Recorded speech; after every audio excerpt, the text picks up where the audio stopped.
What's up, YouTube? Welcome to a special edition of the Blue Collar Boardroom. I'm with the promoter of Blue Collar FC, Mr. Levi McQuinn. Welcome, brother. What's going on, guys? Look, we're happy to have you here. We're happy to have me and Lee here going over these fights. We can't say that, can we? Yeah, we can. So, guys, I know y'all want to see Lee versus Best Damn Roofer. Roofer versus Salesman. All the roofers are out there on content. Oh, I work with my hands. All you pencil-pushing salesmen can't fight shit. I saw the comments. Crush him, BDR. Crush him. Guess what this son of a bitch. Did you expect him to come out? Come on, did y'all have me all set up? What? So, this whole time we're preparing for this fight, we're preparing for the conference. We're trying to get Lee in there. We're trying to get him to bust his ass. And this whole time, he's just like, dude, this guy has nothing for me. He's got nothing for me. I didn't know shit about Josh. I don't know anything about his jiu-jitsu, but I do know this sport comes with a lot of surprises. So you really don't know how much this guy trains. You don't know what he's going to bring to the table. But Lee had confidence the whole time, and well, they put me through some tough work at the jiu-jitsu gym, but at the conference, this man literally walked up and busted a beer bottle over my head. I didn't really know what it was. Turned out it was like one of those sugar beer bottles that just shattered on my face. It cut my face. I didn't know what was happening. It cut you open. But it scared the crap out of me. But, guys, I just want to tell y'all what the Blue Collar Fight Club is all about. It's the first of its kind. We never have ever seen anyone. And if you're out on the interwebs, comment below if you've seen this before.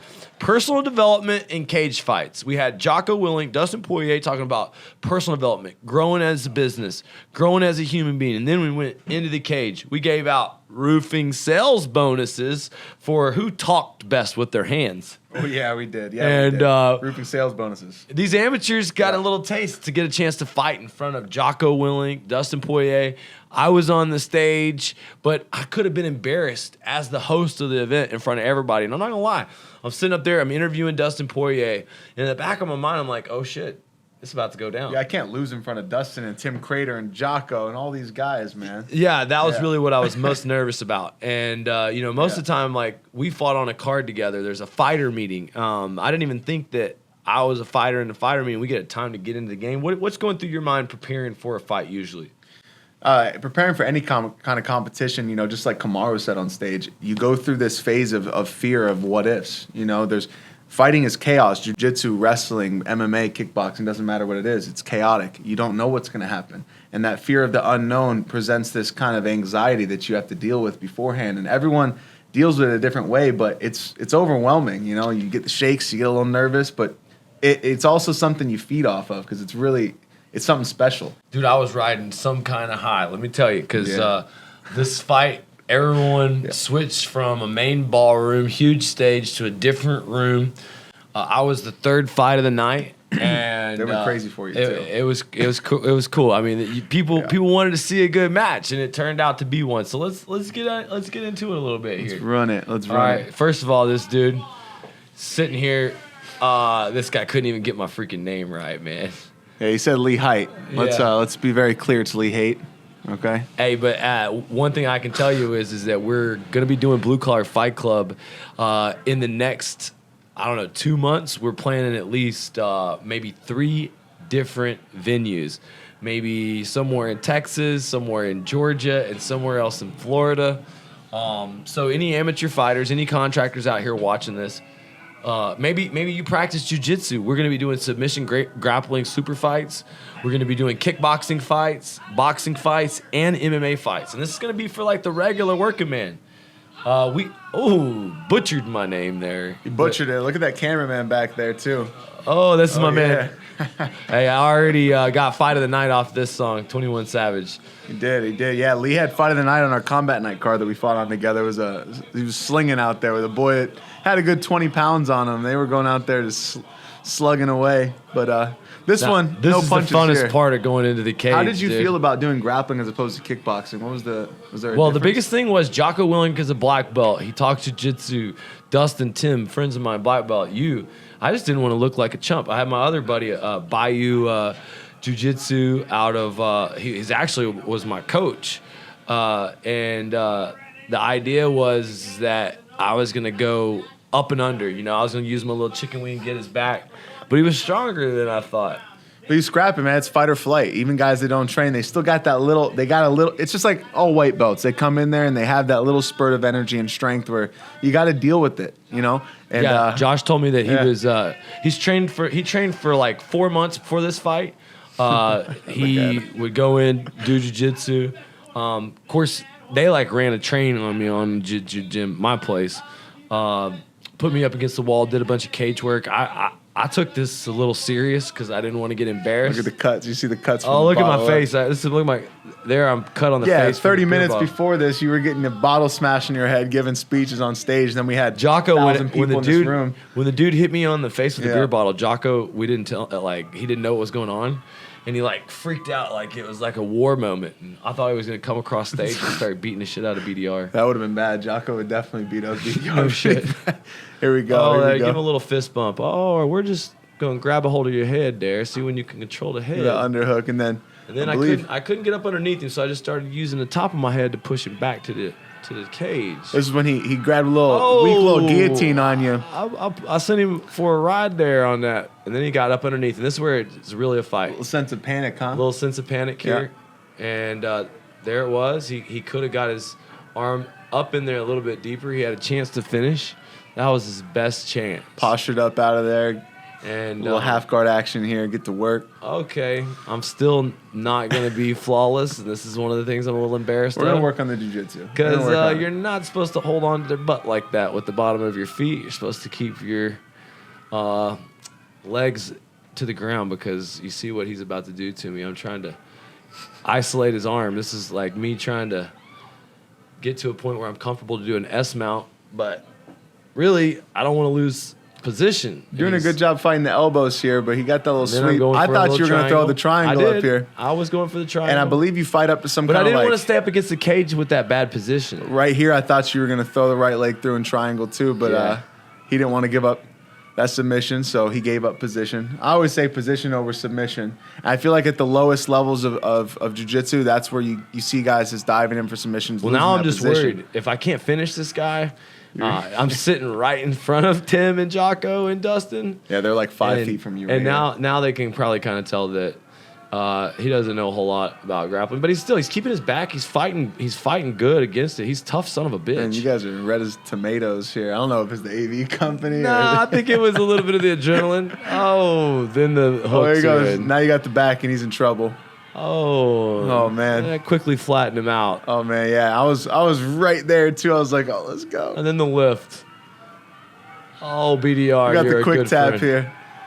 Your forearms are worn out, and you're like, oh, it's fucking over. Dude, I love the octagon. I can't wait to get back there, dude. Shout out to all the sponsors. Shout out to everybody. Shout out to BDR, the crowd dude. and BDR. He didn't train as much as I did. It was his first time ever in a cage. You know, the truth is like I love what BDR is all about. He's not about who cares about how you look. You know, I challenged other influencers. They backed down, and you know, look, we didn't even have to go beat on each other. Yeah, and shout out to BDR too, because I know this is a YouTube channel, but Lee's a really good athlete. I don't know how good of an athlete he is, but Lee's he fucking held his own. Dude, he bro. fucking held his own. Levi is a beast and can put me down at will, sort of at the jiu-jitsu. Okay. Hey, look at BDR. Boxing, kickboxing. I didn't expect for the first time for me to get my hand raised would be a submission grappling match. Yeah, it's crazy. I always forget you lost the kickboxing fight because, I mean, it could have gone either way. It was a split decision. Fight of the night. You guys were slugging. Also, I had just gotten done fighting, so I was a little bit, I was out of there, but I didn't realize that. I was a little jacked up on Mountain Dew after this and out of breath. You know. A lot of breath, man.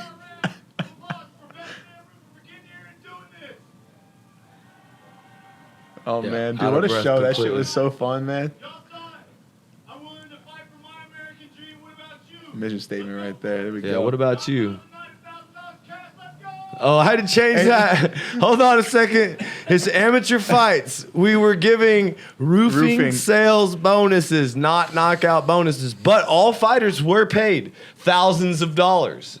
They were, and but it was all for training, marketing, roofing. I mean, we are trying to grow a brand to signify that the the real money is made when you talk with your mouth, not with your hands. You don't. Or I mean, yeah. with your hands, not with your mouth. Out. Regardless. Roofing sales bonuses. Roofing sales bonuses were given. So that was our. That was our jiu-jitsu match. But we had another match. We did. had a legendary 8-figure business owner, Patrick Moose. He's a friend of mine, and we had this guy set up to fight him, a lawyer. He was about 38 years old. You know, he had limited boxing experience. So I thought it'd be a great matchup. Well, he backed out. He did. No, I'm not in great fight. Listen, I'm not in fighting shape. Listen, no, fucking pussy. The truth I won't is say his name, but Muhammad is not an easy guy to stay on board with. I mean, if I had to look across from the cage from that guy, I'd be freaking out. Well, too. that's not the point. Patrick had the opportunity. I called him. I said, "Hey, your guy canceled. He wasn't ready, but I got this like bull. He's like a lion, and he didn't hesitate. He's a world champion hesitate. jiu-jitsu. He's 20-something years old. He's 230 pounds of straight muscle, and he's got one fight. And do you want to fight?" And Patrick said, "Yes, I do." Now Patrick's 52 years old? 52 years old? He said, "I got my coach. I got my sparring partner down here. I'm fighting somebody." And we're like, let's make it happen. It was a heavyweight fight. And, you know, Muhammad Ali, not only was he like... Not only is he this giant human world champion, world-class athlete, but he has a name like Muhammad Ali. Yeah, and so Man. Patrick's surprised. Look at him. He's in great shape. 50-something years old. Look at him. He's a warrior. He's out there training Muay Thai. He's out in Omaha, Nebraska. You know, Dude, I'll look at his... The cojones as it Link. takes to just be like, yeah, I'll fight Muhammad in a little cage. Mind you, this combat night cage, very small cage. We both fought in it. Yeah. There's no running. You're standing in the paint and you're slinging. So, look, you're about to see Muhammad. If you've never seen him before, you're about to see him. Muhammad, he's a student of Scott Diamond University, a roofing sales pro and part owner in a company. And, you know, he found my training, and then he's been training me, and he's learning to strike. He knows a lot about grappling. But, you know, he kind of, we were saying, lulls people to sleep with his little soft nature. Yeah, he's a real nice guy, but I've grappled with him quite a bit too, and, you know, he'll go about things very slow, meticulously, but when he explodes, he's a crazy athlete. For that size, he moves. And Patrick took a couple shots there, but he's ready again. See, he needs to hold his left hand up a little higher. He doesn't realize that his hands aren't up even from the beginning. And this is Patrick's first fight, right? This is Patrick's first fight, but he just you know, solid here defense. Muhammad throws a high kick, and Patrick. That's the best move of the fight for Patrick. Yeah, he dropped a lot of him. people thought that he slipped. Muhammad He dropped slipped, him. He kicked him right on the kicked him in the leg on the and high he started kick. to make Muhammad panic a little bit. Lost a little bit of his composure. Nice Good leg check by Muhammad. That was a hard shot. This is where you get in That trouble. was a Oh, real my hard. goodness. That Man. was a good shot. And Patrick was Stoic. a true Stoic he is. freaking champ. Yeah, you're a gangster, Patrick. I wouldn't fight Muhammad. No. That's a big boy. No, and he's gonna make it big to boy. the UFC. Oh, get him a stool. Oh man. I Hey, you feel know bad. what? Shout out to Patrick, because the next morning, 9 a.m. sharp, He was at the conference. Front row at he the was conference. learning. He was taking pictures with Muhammad. Yeah. He was out there growing his business. Guy's a And true blue collar warrior, man. True blue collar warrior. And next time we're gonna have him fighting people that are 50 years old. And I would put my money on him because He'll f him up. yeah, he's gonna mess him up. So you want to go knock out of the night next? Yeah, let's go knock out of the night, Let's dude. do knock out of Let's the see night who next. actually got the roofing sales bonus, because believe it or not, it's actually some of the most awkward fighters. Yeah, hey, shout out to these guys though. Hey, listen, What- we didn't know what to expect. We got a of these roofer two. versus painter right here. This is roofer versus painter. All right, the f***ing painter, the little artsy fartsy guy. Watch this f***ing painter. Yeah.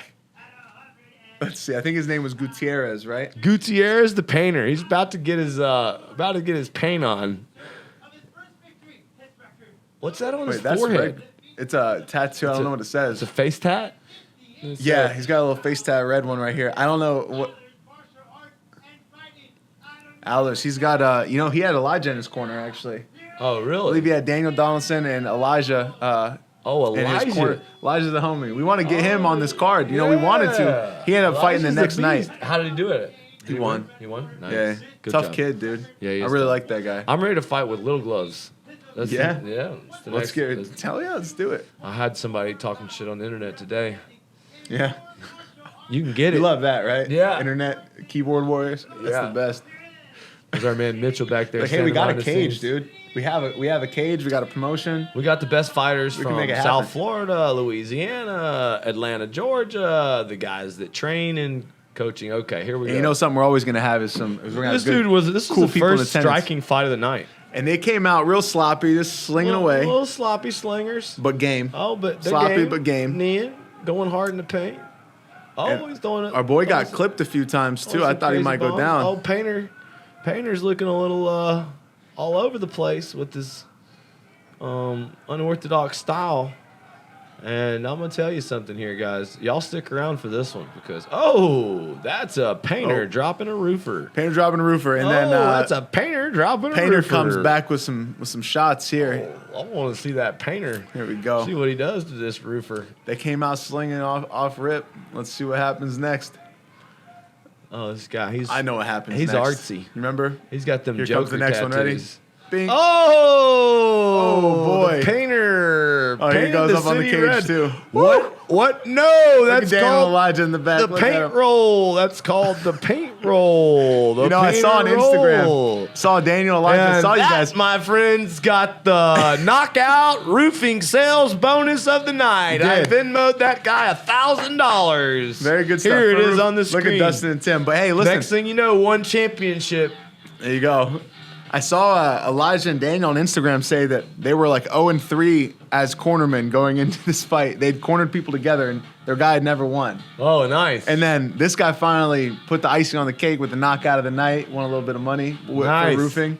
And that roofing sales bonus is nice. it was fire. Guys, the Blue Collar Fight Club's coming to Yeah. a city near you. If you want to jump in there with me, with Levi, drop your comments Let's do it. in Let's the do deal. it. But we're going heavyweight, middleweight, welterweight. We Oh, don't yeah. care. Submission, grappling, boxing, kickboxing. If you're a blue MMA. collar and you want to scrap, We let's don't do care. it. And look, do if it. you're training, you get the opportunity to fight in some of the biggest celebrities in the UFC and personal development. You get to learn a little bit about how to the modern day gold rush service in America homes could fit inside of a fighter's world. And I think it's big time. I think it's going to be huge. Absolutely, man. And you're going to get a chance to market your business and meet other people in these industries and really network. Oh my God, I can't wait for the mean, next it's gonna fight be club. fucking Look, awesome, the dude. I first can't rule of this wait. fight club is you got to tell your friends. You got to share. You got to Yeah. comment below if you want to be a part of this fight club. All right, Absolutely. guys, till we see you at your hometown. See you guys.